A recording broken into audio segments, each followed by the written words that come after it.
pemaparannya, responnya terhadap pertanyaan-pertanyaan, saya kira cukup bagus ya. Tinggal pendalamannya yang belum. Nah, ini satu perkembangan yang baik menurut saya. Ini kalau kita baca seperti ini jadi walaupun belum menguasai sepenuhnya, karena teorinya Karl Marx itu memang agak rumit ya, karena dia itu adalah sebenarnya seorang pemberontak, pembaharu. Untuk mengetahui jalan pikiran Karl Marx, kita harus kembali dulu ke awal, asal mulanya dulu. Supaya kita tidak salah tentang teori-teori dia tentang agama, misalnya. Agama adalah candu, gitu kan. Kalau dilihat dari kata-kata itu, kita jadi salah persepsi terhadap Marx.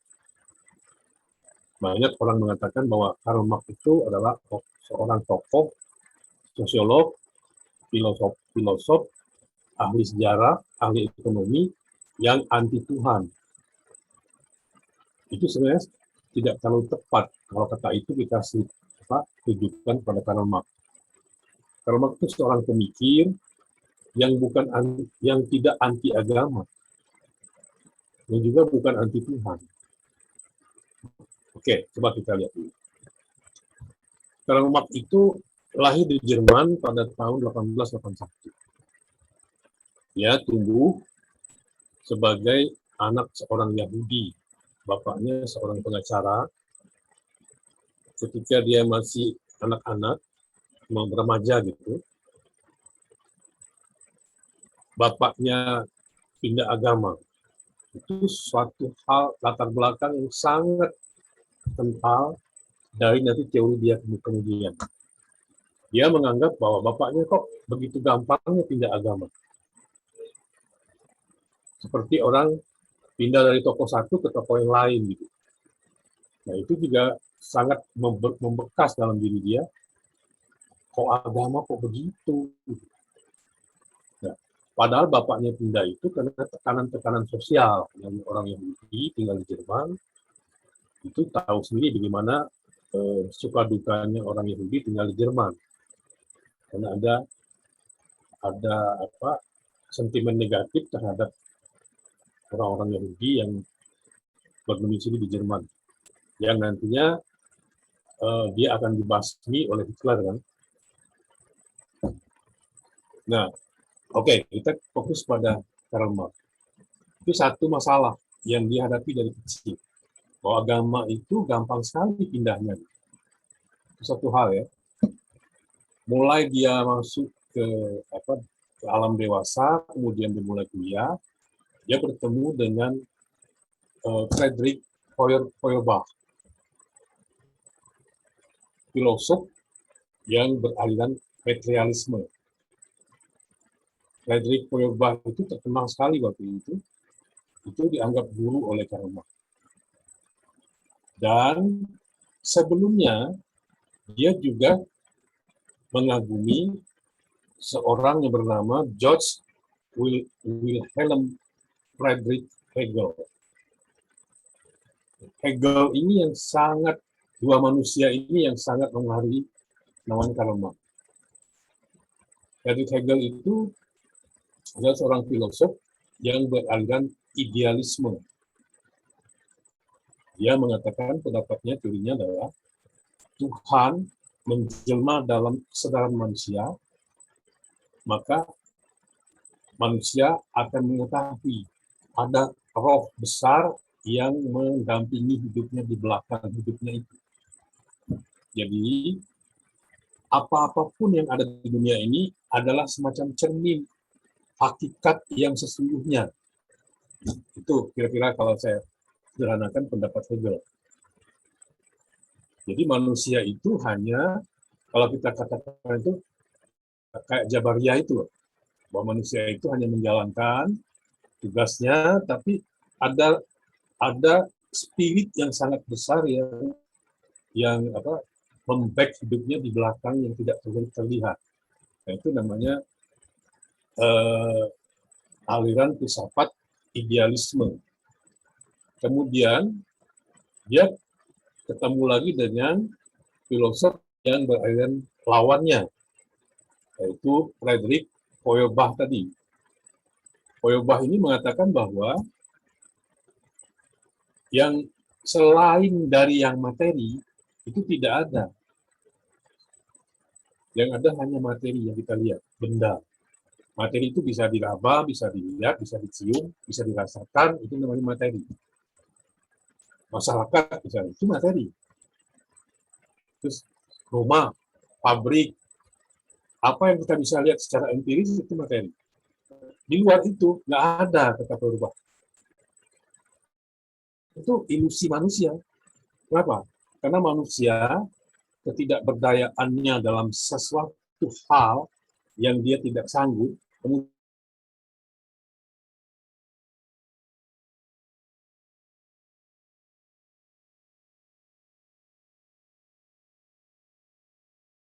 itu ciptaan manusia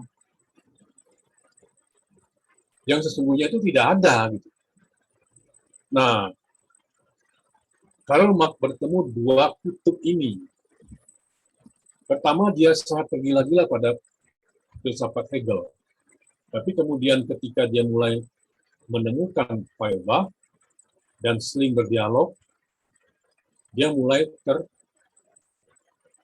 terpengaruh oleh pemikiran Feuerbach. Yang ada itu materi. Gitu. Nggak ada yang di materi itu nggak ada. Gitu. Itu kalau akhirnya pendapat Feuerbach dia mencoba untuk ini, untuk apa memodifikasi bahwa kalau Feuerbach mengatakan materi itu hanya materi adanya, jadi secara natural materi itu berproses, kemudian itu akan membuat hidup manusia itu menjadi A, menjadi B, menjadi C karena materi itu. Nah, oleh Karl Marx, lihat ya, Karl Marx merubah filsafat materinya Feuerbach itu menjadi satu lagi adalah kalau tadinya Feuerbach mengatakan bahwa alam itu adalah kenyataan yang objektif, tapi Karl Marx menambah satu lagi, alam, ruang, kemudian benda itu tidak akan menjadi apa-apa kalau dia tidak ada yang mengendalikannya. Maka dia mengatakan ada unsur subjektif di situ, adalah manusia. Mulai tahu bedanya? Materialisme Feuerbach itu secara natural.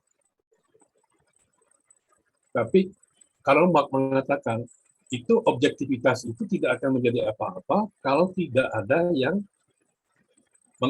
mengatur. Gitu. Maka yang mengatakan materialisme itu dua unsur, objektivitas dan subjektivitas. Nangkap ya?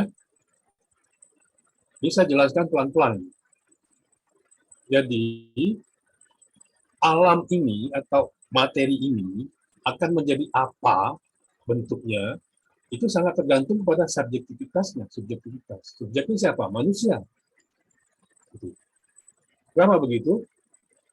Itu bisa kita kenal dengan air yang mengalir. Karena ada manusia yang mengatakan itu air. Tanpa ada manusia, tidak ada namanya benda-benda itu materi. Dan tidak berfungsi apa-apa. Dia berfungsi, dia berperan, dia menjadi sesuatu karena manusia membentuknya. Gitu. Sampai situ tahu? Bisa ngikutin alur pemikirannya? Kita mulai dari situ dulu. Nanti baru kita masuk ke agama. Nah, jadi alam itu itulah adanya masyarakat, adanya ekonomi, adanya hukum, ada sesuatu. Nah, dia membuat filsafat dia menjadi dua kategori. Tapi sering disatukan oleh para ahli menjadi filsafat materialisme dialektika historis. Ada juga yang membagi dua. Jadi materialisme dialektika dan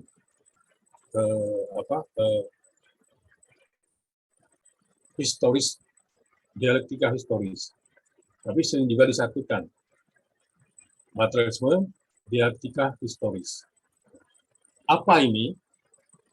Bahwa sebenarnya kehidupan manusia itu ditentukan oleh ekonomi.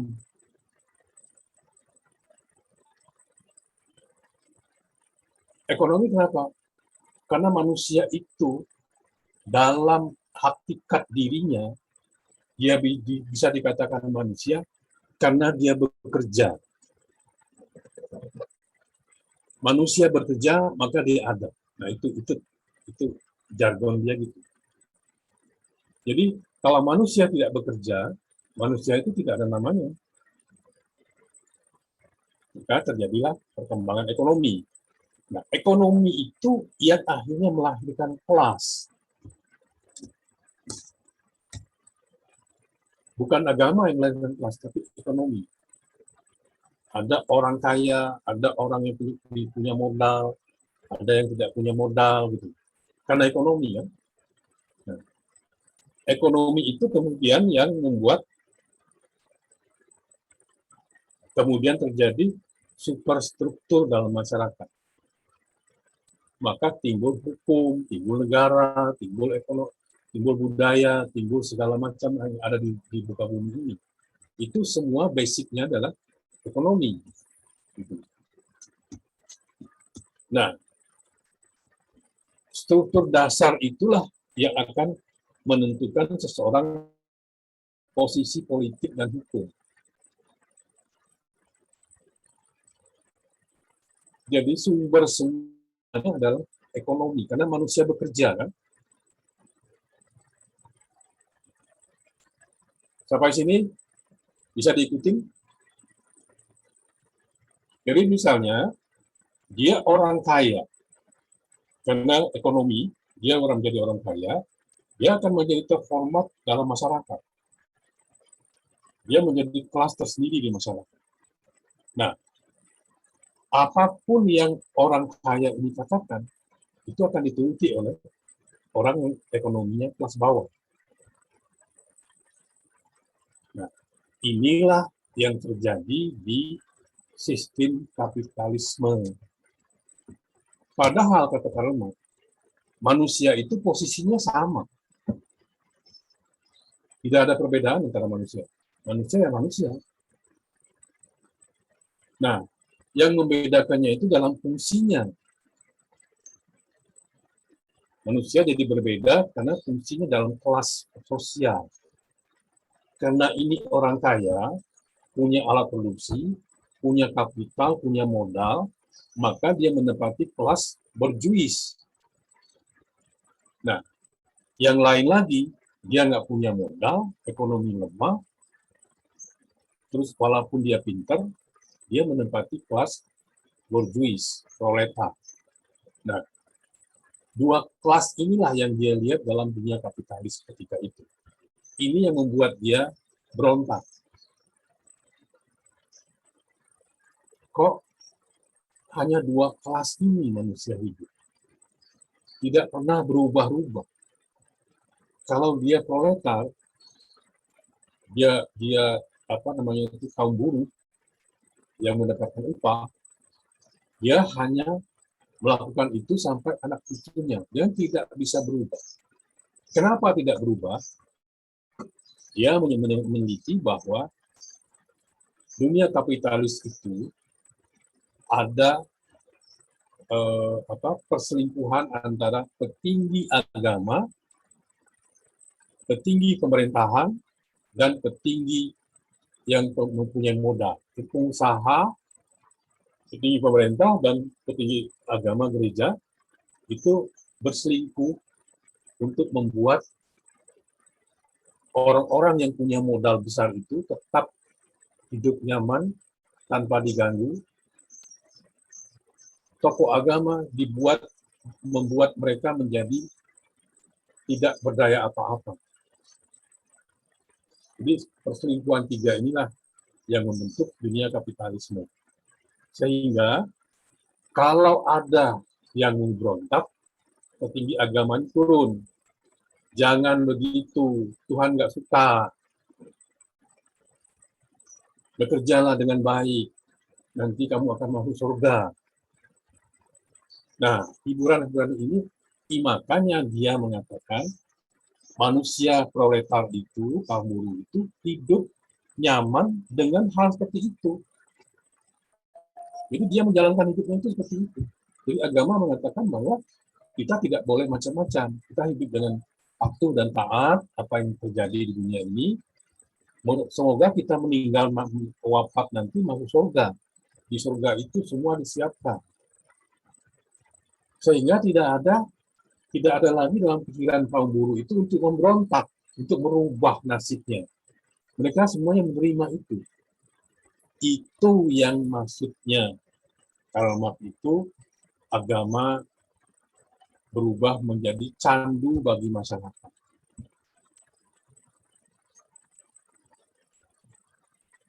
Kemudian, apa maksud hidup manusia itu teralienasi?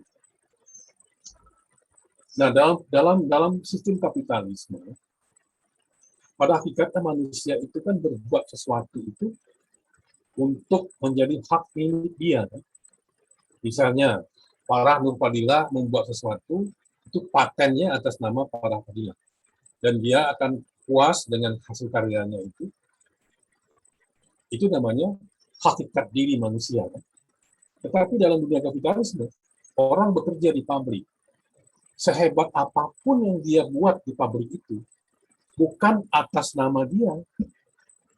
Pasti itu adalah produksi dari PT Anu. Dia kan hilang. Gitu. Jadi apa yang dilakukan di pabrik itu bekerja bukan untuk dirinya, tapi dia untuk mengerjakan itu kepentingan para pemodal kapital itu tadi, kapitalis. Nah, itulah manusia terasing, dirinya terasing dengan kehidupannya sendiri. Itu maksud Karl Marx. Manusia diperbudak oleh dunia kapitalis, kemudian berbuat sesuatu, setiap hari bekerja, tetapi bukan untuk atas nama dirinya, tapi atas nama pemilik modal. Kamu menemukan apa saja, berbuat apa saja, sekreatif apapun di pabrik itu, industri itu, nggak mungkin atas nama kamu nanti produknya. Pasti namanya PT Anu, produksi PT Anu, PT ini. Tapi yang mengerjakan kan manusia kan. Nah, manusia hidup terasing dari dirinya sendiri. Itu maksud Karl Marx. Kemudian kita pindahkan teori alienasi ini kepada agama.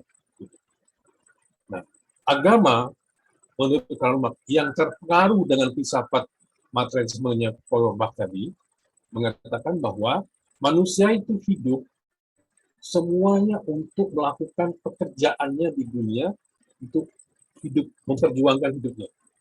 Nah, ketika manusia itu sudah bisa eksis dari kehidupannya itu, lalu ada hal-hal yang di luar kekuasaan dia yang dia tidak bisa taklukkan.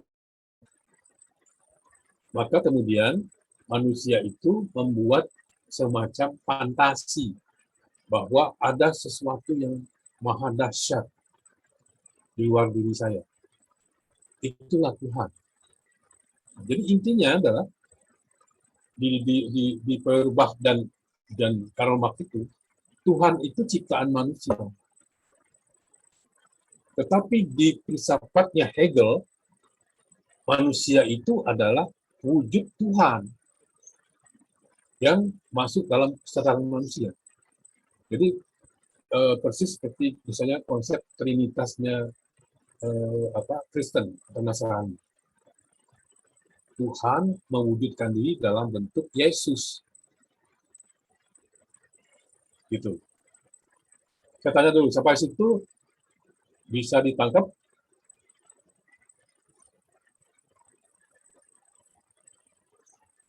Jadi manusia menurut Karl Marx itu Di dalam kehidupan sehari-harinya dia sudah teralienasi, kemudian di agama pun dia teralienasi. Kita lanjutkan. Kenapa manusia, agama adalah bentuk dari alienasi manusia? Ketika hal itu dia menganggap bahwa Tuhan itu adalah sesuatu yang berwujud, yang dalam pemikiran dia bahwa Tuhan itu adalah sesuatu yang sangat agung. Nah, manusia tidak bisa mencapai itu. Sampai mati pun manusia tidak bisa mencapai sesuatu yang agung itu. Maka manusia hidup dalam keterasingan. Itu satu. Nah, terus ditanya orang, bagaimana maksudnya? Seperti ini misalnya, bahwa dia melandasi pemikirannya itu gini. Manusia itu kan butuh hidup sehari-hari, makan, minum, kebutuhan sandang, pangan gitu. Apakah itu bisa dipenuhi oleh sesuatu yang tidak berwujud itu? Tidak mungkin kan? Itu dalam ekonomi bisa mewujudkan itu.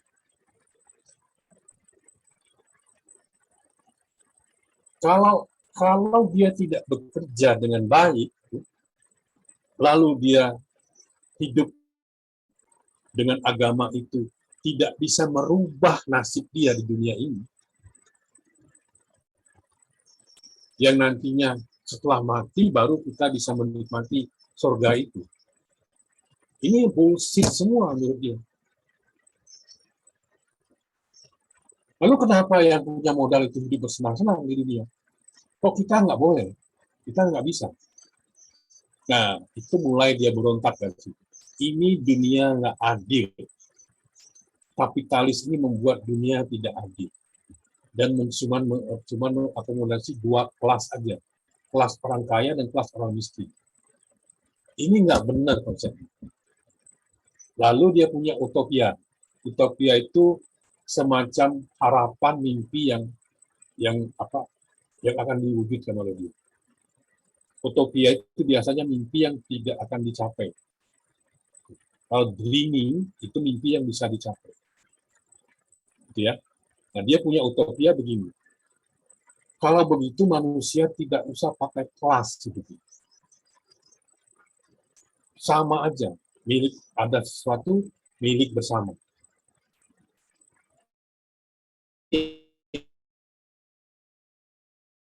Teralienasi dari dunia.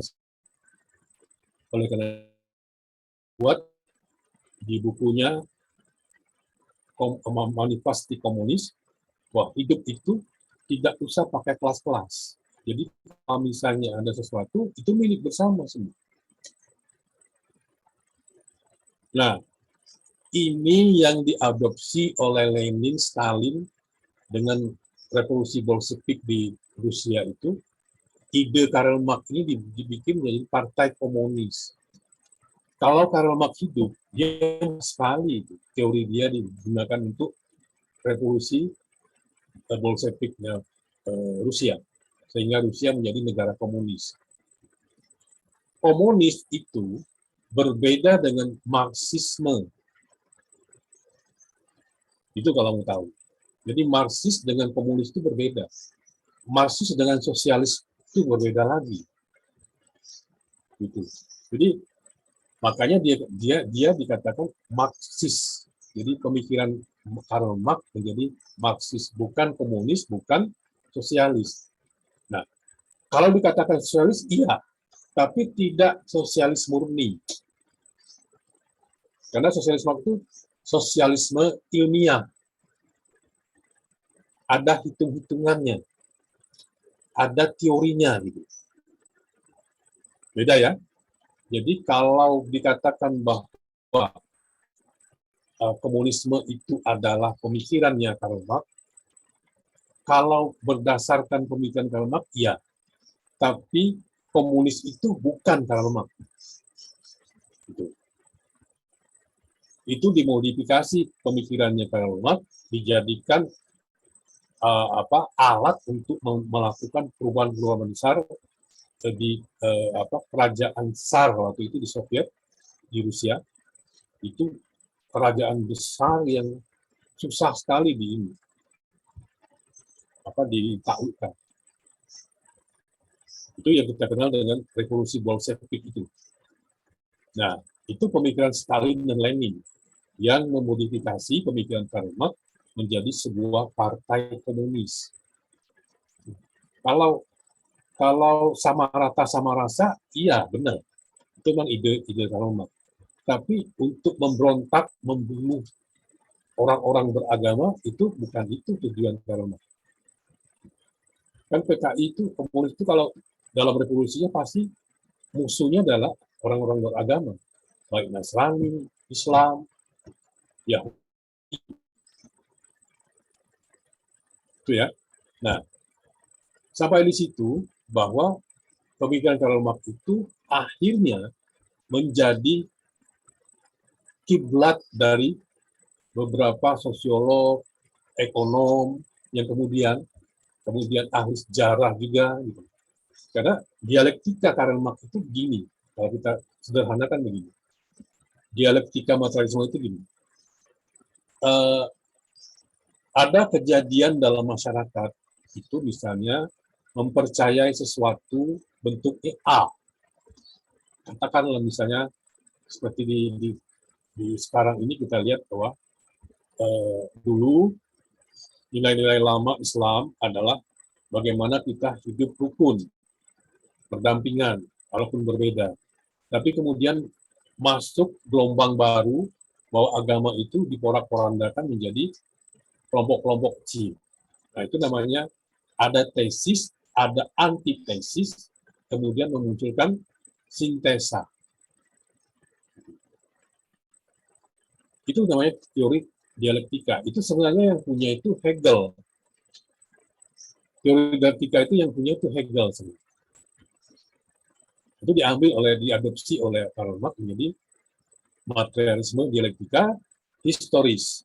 Nah, begitupun sejarah berjalan dalam kehidupan manusia. Nggak pernah bisa hilang dari dialektika itu. Nah, dialektika isinya adalah tesis, antitesis, kemudian memunculkan sintesa.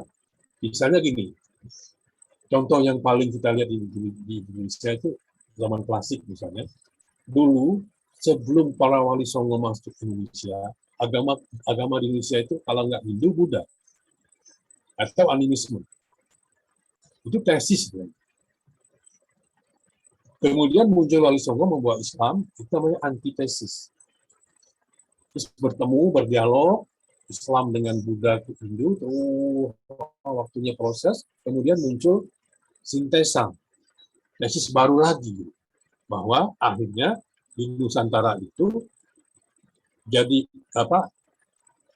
memeluk agama Islam mayoritas, tapi masih menyisakan hal-hal yang berbau Hindu dan Buddha.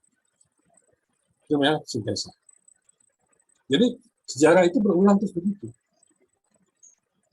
Nanti akan berulang lagi kemudian seperti yang dulu. Gitu. Jadi circle sejarah itu adalah berulang terus begitu karena dia ada dialektika di situ. Ya. Nah, sampai sini saya tanya dulu, nangkep nggak ini dialektikanya Marx?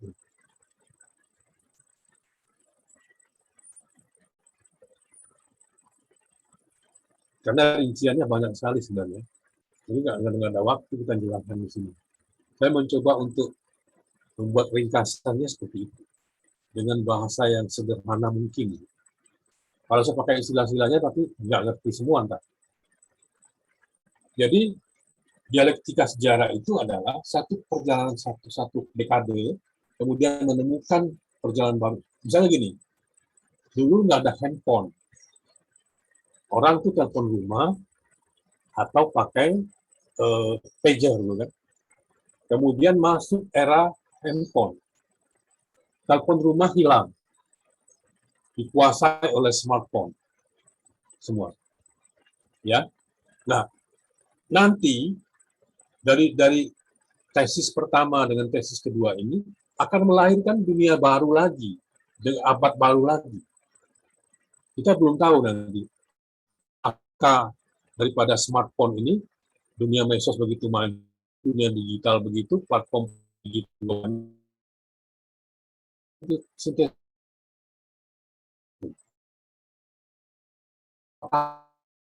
tidak perlu pakai uang lagi, apakah manusia tidak perlu ada uang, nggak perlu pegang uang kertas itu lagi,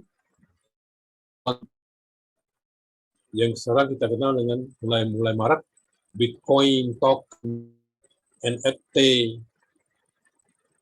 kripto, gitu, digital. Kripto, token, terus Bitcoin itu semuanya adalah mata uang digital. Nilainya itu secara virtual. Makanya orang menjual dalam dunia digital itu dengan Bitcoin atau token atau kripto, itu uangnya nggak ada, tapi nilainya tetap ada. Misalnya 18 miliar nominal. Cuman wujudnya nggak ada. Nah, itu namanya sintesa. Seperti itu sejarah berjalan begitu. Itu namanya dialektika sejarah. Kalau dialektika materialisme, ya itu tadi. Misalnya handphone, kemudian berganti lagi dengan era ini lagi, nanti muncul era mobil listrik, sekarang lagi dipersiapkan. Nanti mungkin lagi muncul lagi dengan adanya mobil listrik, berkembang lagi nanti. Itu namanya dialektika materialisme. Nah, kalau kita wujudkan gini, manusia bisa dikatakan dia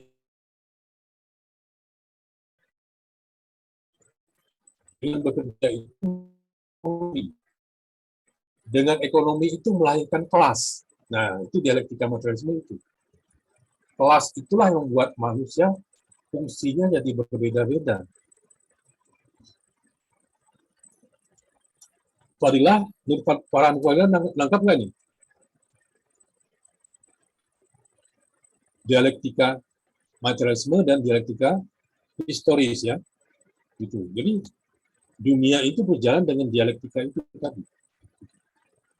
Bukan berdialog kayak kita ngomong, bukan. Inti dia antitesa dan sintesa.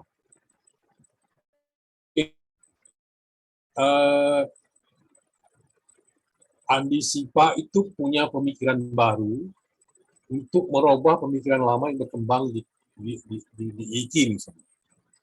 Ya. Nah itu kan tesanya adalah kebiasaan lama yang berkembang di IKI. Andi Sipa dengan grupnya membawa satu antitesa untuk merubah yang lama itu. Nanti lama-lama muncul sintesa baru, gitu. Muncul menjelma menjadi kebiasaan baru di IKI yang dibawa oleh Andi Sipa tidak 100%, yang lama juga tidak 100%. Jadi sintesa baru. Itu mah dialektika sejarah kayak gitu.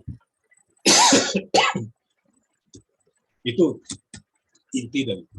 Nah, Karl Marx itu adalah seorang filosof bermazhab materialisme, kemudian seorang ahli sejarah, seorang ekonom, seorang sosiolog, seorang jurnalis, dan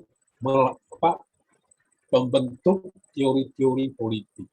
Ini orang super jenius. Cuman hidupnya terlunta-lunta selama itu. Dia seringkali nggak punya uang. Dia punya teman namanya Mark Angel. Mark Angel ini adalah orang kaya, anak orang kaya, terhormat. Mark Angel inilah yang sering menjadi donatur hidup dia. Bahkan dia punya anak 5, bahkan dia punya anak haram 1, karena dia menghamili pembantunya Angel. Itu hidup pribadinya, Mark. Pokoknya porak-poranda hidup pribadi. Dia sakit-sakitan, dia nggak ngurus diri. Maka cambang jenggotnya itu kan sudah nggak keluar, ciri khas dia. Sebagai pribadi dia itu sangat rentan sekali. nggak punya rumah, nggak punya uang gitu. Pikirannya selalu karya, karya, karya. Gitu. Nah, dia bukan orang yang anti Tuhan, bukan. Pengaruh tadi itu, jadi pengaruh Ludwig Feuerbach, ya, Friedrich Feuerbach. Satu lagi, dari kecil dia melihat bapaknya begitu gampangnya pindah agama. Itu yang membuat dia jadi sinis pada agama. Tetapi sesungguhnya dia tidak membenci agama, tidak membenci Tuhan. Dia percaya kepada Tuhan. Kenapa? Kenapa kalau agama itu tidak baik, agama itu sudah lama hilang, katanya. Tapi ini bertahan terus dalam kehidupan manusia. Berarti kan ada sesuatu yang luar biasa di situ. Itu Mak mau bicara begitu, bahwa agama itu penting buat hidup manusia. Kalau dia berbuat begitu, karena memang pengalaman hidupnya melihat seperti itu. Kok agama diperalat gitu. Agama jadi alat politik. Sekarang apa bedanya sekarang? Zaman sekarang. Yang sekarang Mak ngomong benar nggak? Ayo, coba jawab. Bahwa agama dijadikan alat kekuasaan, alat politik. Ya, betul, Pak. Nah, jadi nggak salah juga, karena makanya dia menjadi mazhab dalam filsafat, dalam sejarah. Karl Marx itu jadi mazhab. Kalau orang belajar filsafat, orang belajar sosiologi, orang belajar ekonomi, mazhab itu Marxisme.